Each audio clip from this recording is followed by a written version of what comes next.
Alright guys, my Viper sickness has continued. I purchased these two cars right here. They're both Gen 2 Vipers. One's a 96 and the other one is 98, I believe. This is the 98. That is the 96. They're old, retired SCCA road race cars. The guy kind of ran them for fun.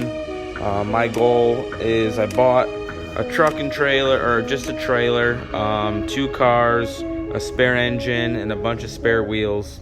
So my goal is to go through these cars, clean them up, make them look good, get them back on the road worthy, and possibly sell them, possibly keep one.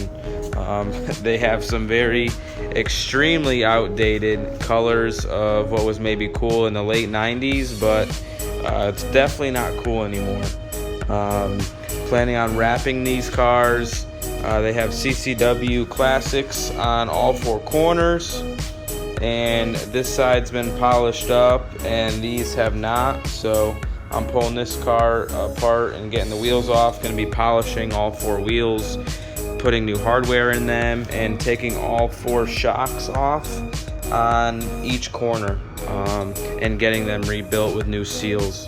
There's double adjustable coilover Penske's on this car that were probably extremely expensive back in the day. So the seals are blown, I believe, and it's not holding nitrogen, so we'll be tearing those apart. It's got, I think, Gen 3 or Gen 2 front brakes on the rear, and it has some Brembos on the front.